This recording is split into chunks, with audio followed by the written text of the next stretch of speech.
Today, we're going to be looking at what it takes to build a $2 million retirement portfolio, as well as addressing some of the common misconceptions around investing in retirement. As the owner of an independent financial planning firm, I construct retirement portfolios day in and day out, and that's exactly why I'm making this video today, to illustrate the process and the principles that undergird a $2 million retirement portfolio. And so we're going to get right into it, and this is a more of an off-script presentation style video. And so I'm going to start by giving a quick disclaimer, which I know sucks, but I have to do, which is I'm going to show some stocks and some funds in this video today, and this is only for educational purposes. Anything that I show in this video is not a recommendation to buy or invest in those funds or stocks. It's just for illustrative purposes. However, the process that I review today with you on the screen here can be used to help construct a retirement portfolio of any size. So what we're going to set out to do today is to go through a step-by-step process that helps understand the principles of how to build a retirement portfolio of any size. And it really starts with one, understanding a retirement portfolio. My advice when it comes to understanding a retirement portfolio is really to think about our portfolio as not the number on the screen. And what I mean by that is if you have a $2 million portfolio like what I'm showing here on the screen, you don't actually have $2 million. What you have is a bunch of investments worth $2 million on that given day. Now, unless you're prepared and willing to sell every investment in your portfolio, for instance, to liquidate all 4 of these random selected investments of these dollar amounts, then you don't actually have $2 million. So a far better way to think of our portfolio is as a stream of possible cash flows, meaning what is the income that this portfolio could generate for me in retirement and keep generating for me as long as that portfolio stays within a range of values. I talk about modern guardrails a lot on my channel, and modern guardrails is a really helpful way to illustrate this. So let me pull up a screen here that shows a modern guardrail for a $2 million portfolio. And admittedly, this is oversimplified, but in this assumption here on the screen, this person has $2 million in tax-deferred accounts with no other future income sources. And in this case, what happens is this person could generate $8,490 of income per month, or, and I'll flip over to the next screen, $102,000 roughly per year for as long as their portfolio stays within the given guardrails here. So as long as their portfolio stays between $2,266,000 to the upside and $1,292,000 to the downside, this person would be able to draw an income of roughly $102,000.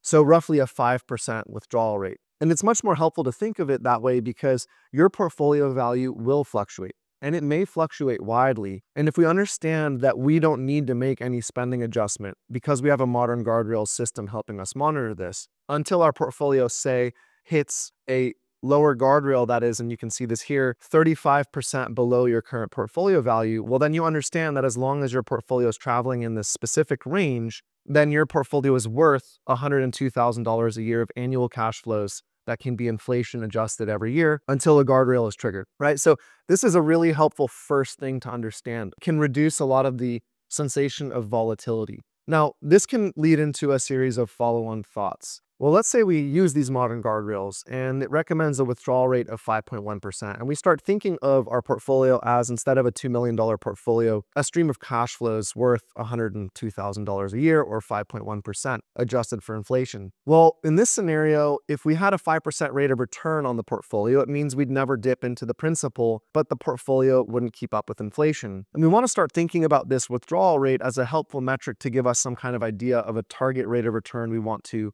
try for our portfolio. Now, the question here is going to be, in this specific, or in any scenario, is the person's withdrawal rate going to be 5.1% for all of their retirement or only part of it? In most cases, people are going to have different income sources kick in different years, and that's going to mean your withdrawal rate will fluctuate. It will probably be higher for early years in retirement if you retire before claiming Social Security or before a pension kicks in, and then drop down. So a withdrawal rate of 5% for the first 4 years that then drops to, substantially 3.1% for the next 20 years is very different than someone who needs a flat level 5% withdrawal rate for their entire retirement. Now, I'm not giving advice, but I am going to illustrate how thinking in this way helps influence and steer the construction of a portfolio, but also the confidence in our construction of a portfolio. And so what we're doing is we're just noting data for now, thinking about these different scenarios. Now, the next thing to understand here is that we don't actually control the rate of return on our portfolios. What we actually control are what we call tolerable ranges that we will accept for a range of measures, but that includes rate of return as well as accompanying risk measures. And the best way to think about this is,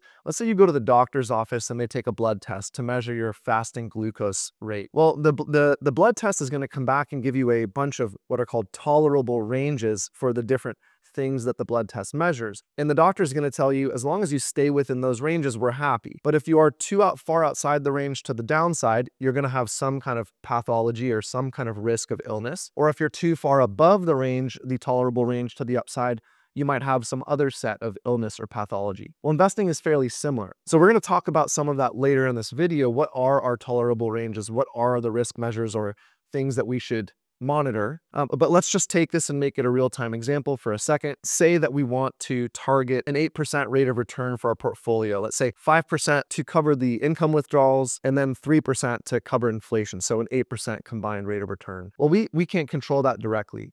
So what we're going to want to control or think about controlling are the ranges that we're willing to accept for rate of return, as well as what contingent actions we would want to be willing to take if the rates of returns we achieve don't go according to plan, meaning don't stay within our tolerable rate of return ranges. So before we even build the portfolio, we really need to establish what we're going to track and what the comfortable ranges will be and why, right? Okay, so we're going to get there. But let's talk about the next element here, which is risk in a portfolio. So the third principle to understand as we're layering these concepts is how much risk are we comfortable taking on in order to achieve a tolerable range of rates of return, right? So let's talk about risk at a more principled level. So there's a great story I've been sharing in client meetings and just in general on YouTube. There's this movie that came out several years ago, I think in 2018, it's called Free Solo. And it's all about this rock climber named Alex Honnold who climbs these 3,000-foot walls in Yosemite Valley in California without any ropes. And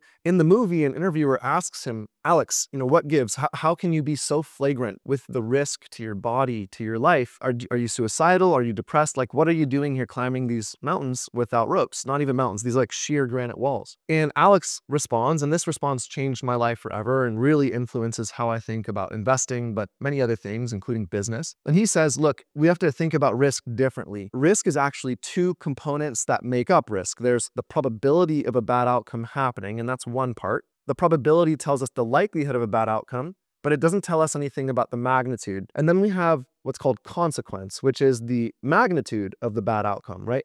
And so Alex says, in his case, climbing these walls, he has climbed these walls in Yosemite thousands of times with ropes. Every night he goes to sleep and he visualizes every foothold, every handhold, every contortion of his body, how he's going to climb that wall. Every night before he goes to sleep, he writes in a journal every foothold and every handhold. He knows that wall like the back of his hand, and he tells this interviewer, that's probabilistically very unlikely that I'm going to make a mistake on this wall because I've climbed it so many times. But yes, the consequence is very high. If I make a mistake, I fall 2,000 or 3,000 feet to my death. Now, I think about this a lot with investing because the truth is investing isn't a risk binary. There is no such thing as all risky or all safety. There is what's called probability of bad outcome, and then there is consequence, which is the magnitude of a bad outcome. Now, the problem here is that asset allocations are a problem tool because they reinforce this idea to consumers that risk is a binary, that if you have money on one side of the allocation and money on the other side of the allocation, one side is all safety and one side is all risk. So we're going to come back to the concept of asset allocations in a second, but what I really want to share is, okay, well, let's think of risk as two components, probability of a bad outcome and the magnitude of the bad outcome. Well, the first thing we have to ask ourselves is, okay, what are the probabilities that market corrections occur? And so I can pull that up on the screen here and you can see using historic data that 5% corrections happen in 95% of years, meaning pretty much every year. So it's a highly probable outcome. 10% corrections happen in 63% of years, so a little more often than every other year. 20% market corrections happen in a quarter of years, so maybe every 5 years or something like that, every 4 years. 30% market corrections might happen every 10% a year, so every 10 years or so. And then 40% market corrections might happen 5% of years, which is every 20 years or so, something like that. Now, it really depends the time frame you're looking at this over, but really the idea here is, well, what's the probability of these events happening. And the probability for some events are probably a lot lower than we think, or maybe a lot higher. It just depends on the person.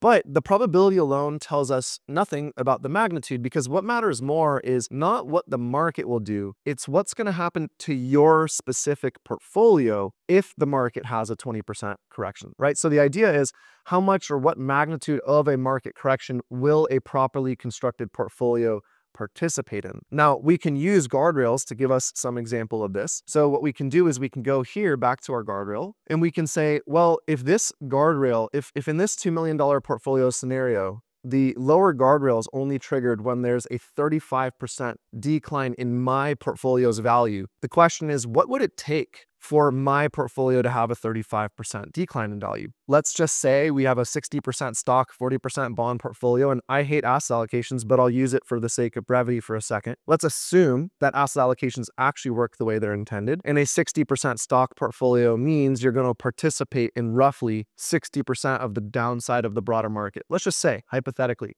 That's not true, but let's just say that. Well, if you needed your portfolio to have a 35% correction before you even trigger a lower guardrail to reduce your spending, well, you need something like a 50% market correction before your portfolio actually has a 35% pullback.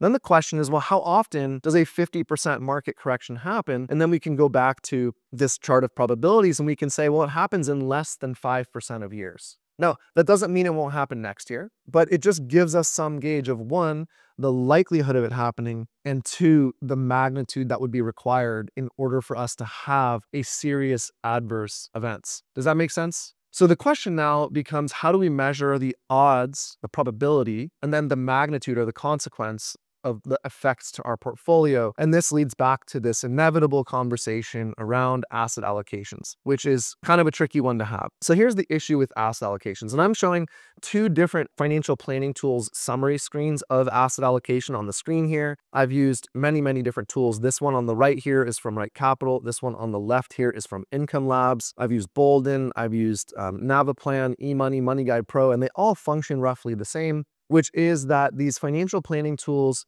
pull in asset allocation level data. And the way they present it, one, in my opinion, is bad for consumers because it looks like a binary. You have a 67 versus 33 portfolio, which means, quote unquote, 67% of the portfolio is risky and 33% is not risky. Flat out not true. I'm going to show you that in a second. I've also done several other videos on my channel that talk about this. But worse than this is that the tools themselves, RICP, New Retirement, Bolden, all these different tools, even Income Labs, pull in portfolio data from your actual personal portfolio, but they only pull the data in at the asset allocation level, which means they're not pulling in individual stock or individual bond level data. And individual stocks and individual bonds can have a wide range or wide variance of risk level data and return level data that can change an asset allocation's rate of return or standard deviation or other risk measures. This creates a problem, and I can explain this in RICP right here. We could have two different 67% stock, 33% bond portfolios, both in RICP. One could be comprised of all single stock, and one could be comprised of just 3 mutual funds, and they would show the same asset allocation level data, an annual return and standard deviation that basically match, because the tool doesn't discriminate or differentiate between single stock or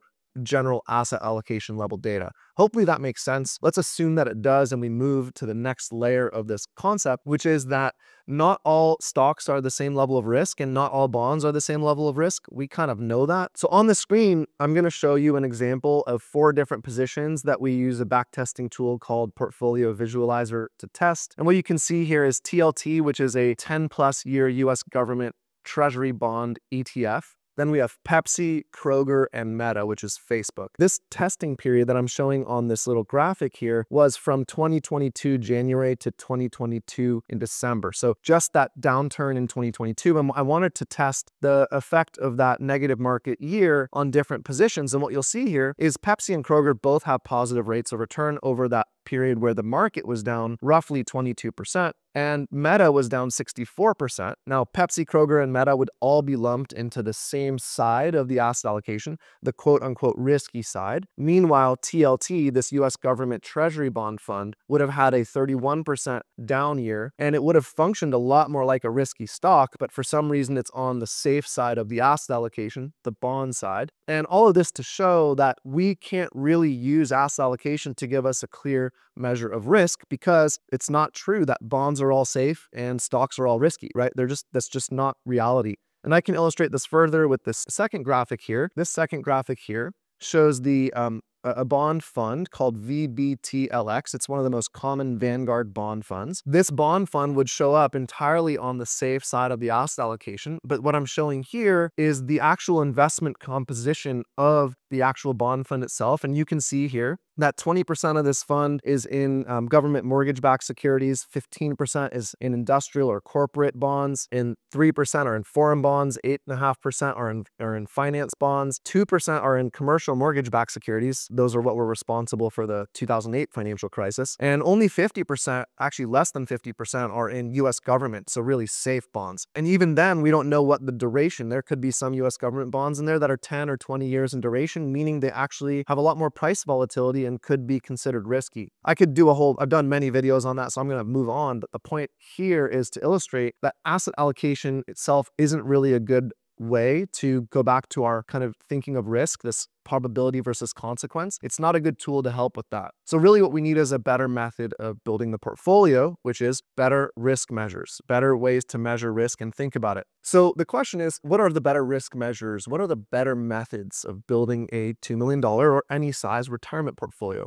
I'm going to present 7 options right now, and I'm going to present them in order because I find it helpful to think this way. The first option to use is what's called concentration. So concentration doesn't tell us, actually it's for us to determine. We will create a rule that tells us how comfortable are we with holding a certain amount or proportion of our monies within a certain sector or style of the investment markets within a rules-based range. And what I mean by that is we have to assign ourselves rules that set this tolerable range, calling back to an earlier part of this video. As an example, and I'm, again, not a recommendation, just showing an example, we might say we are comfortable with 60 to 70% of our money concentrated into large cap US stocks. Okay, then what we want to do is we want to think about this. We want to add layers to this. So we can think about concentration as if we have too much concentration in one sector or style, then we're taking on too much risk, too little concentration. And what that means is we might be getting the illusion of diversification, but we don't actually get any actual performance-related benefit. Again, not advice, just a way to think about it. So we want to find a sweet spot. We want to find our comfortable level of concentration. The second element here is going to be exposure. So exposure is almost the same as concentration, but I like to think of it slightly differently. Exposure is a call to how large each individual position size within our portfolio will be, again, within a rules-based range. So as an example, we might say we would like Microsoft to have a target size in our portfolio between 1.5% and 2.25%. As long as it's within that range, we don't rebalance. When it gets out of that range to the downside or upside, we do some kind of a rebalance. Functions very similar to, let's say, a guardrails type of cash flow strategy. Then what we want to do is move to our third layer here, which is what's called variance. So variance would also be known as standard deviation. And standard deviation tells us the statistical likelihood that an investment will change in a certain range of values. So for instance, if an investment had a variance of 20%, let's say, that means that investment's price could go up by 20% or down by 20% within a certain probabilistic range of frequency. In this case, 68% of the time. So a lower variance investment is going to be a lower risk, lower reward investment, and a higher variance investment is going to be a higher risk, higher reward investment. And then what we can do is set our rules-based range again and say, hey, we want investments or the average blend of our investments to have a variance of this, let's say 9%, as I'm showing on the screen here. And then we ask ourselves, can we actually do that in a way that seeks to kind of limit the downside participation of our portfolio, but also still get us a target rate of return or a projected rate of return that we're comfortable with? Next, we can think of market correlation. This is the fourth measure that we prefer. And market correlation references the odds of an investment moving in the same direction as the S&P 500. So calling back to the Alex Honnold story, market correlation talks about the probability of a move in the same direction with no reference to the magnitude, right? So that would say if we have a correlation of 1 on our investment, it will always move in the same direction as the S&P 500. However, we don't know anything about the size of that move. So that market correlation doesn't tell us anything about that. And again, we can assign it a rules-based range. Then we're going to layer in what's called beta. And beta is kind of like the yin to the yang of market correlation. Beta tells us the magnitude of an investment's price move based on a price move of the S&P 500. Now, in this case, beta does it without telling us the probability or likelihood of that move. It just tells us the magnitude, right? So we can combine beta and market correlation. They often overlap, but they don't always overlap. And we can combine them to give us some reference of both probability of an outcome, but also consequence or magnitude of that outcome. And I should say here as a disclaimer, all of these metrics are using historic data. So they don't guarantee future outcomes. They just give us an idea of in the past, how did these investments behave so that we can use this information to have a better idea of how our investment portfolio might behave. The sixth element we're going to use is called contingency plans. Now, this is not investment, nothing sexy, but it's basically what spending adjustments would we make if X happens, or what tracking system should we use, and therefore what action should we take if this metric we track falls outside our tolerable range? What portfolio adjustments should we make given specific scenarios, right? So giving ourselves tracking systems to monitor our key risk indicators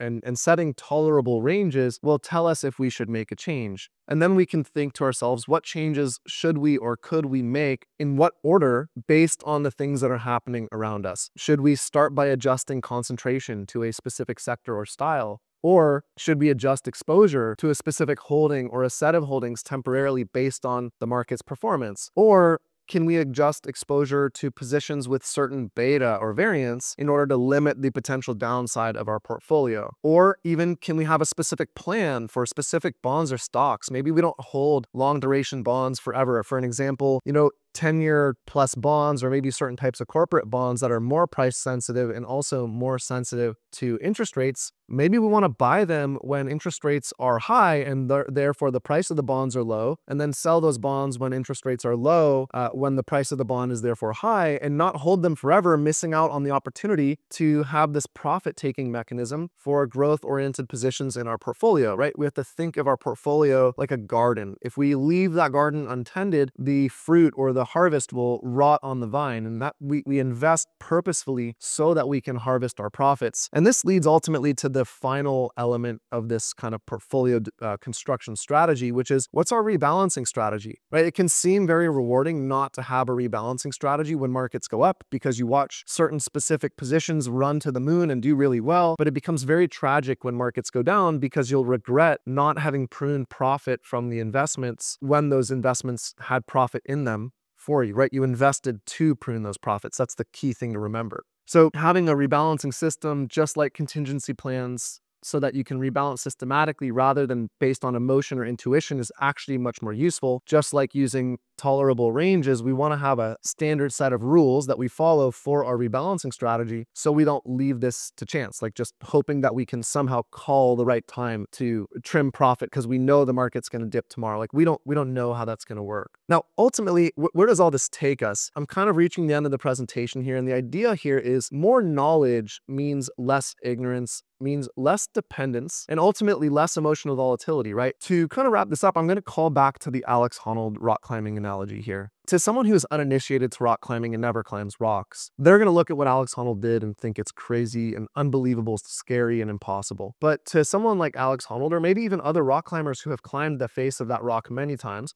they'll understand the probability or likelihood of a bad outcome, and they might even understand and feel much more comfortable with how consequential that outcome is as a result of their level of expertise and experience. Investing is much the same. The case I'd make is that I'm not trying to tell you all viewers to go out and become investment experts. Like that might not be the thing you have time for. In fact, I don't recommend it. It requires lots of repetition and lots of systems to be put in place. But the case I would make is finding someone who has these systems in place can provide you a lot of clarity, so long as that person can explain the systems in such a way that you can understand them. That will reduce your ignorance, which will also reduce your dependence, and that will also result in more confidence and less emotional volatility based on how the markets are moving. So with all that said, how do we build any portfolio? We do it by layering these concepts, and we do it one step at a time by building comprehension first and confidence first, understanding our tolerable risk measures, our tolerable ranges for those things, and then construct the portfolio to match the desired outputs we need: target rate of return, target concentration, target exposure, target variance, so on and so forth. Now, with all this stuff, there is a lot more that goes into constructing the portfolio. As you can see, I've woven a lot of threads. There's understanding historical context. There's understanding guardrails and what kind of risk levels you're comfortable with as an individual. It's actually a much more complicated endeavor that simply can't be covered in a short video. Admittedly, this is not a short video. If you've stayed with me so far, thank you so much. I hope you'll be happy with taking the time, investing the time to think through these concepts and understand them. Now, with all that said, we offer a free weekly webinar class every week where we break down retirement planning and guardrails and all these things in more detail so that we can help people build a more complex and more detailed retirement plan. So if you'd like to learn more about our retirement planning process, guardrails, and all this other matter, you can click the first link in the description to this video below to register for free. As always, thank you for your time and attention and all of your valuable input over the many videos leading up to this one. I hope you enjoyed this. If you would like to see me turn this into maybe some kind of a live video on YouTube where you all can ask questions and we can interact in a more reactive, proactive way, so we can turn this into a conversation or dialogue, I'd be happy to do that. Just leave a note in the comments below or shoot us an email. You can find all that information on our website at thepeakfp.com. Thanks as always for your time and attention, and see you in the next video.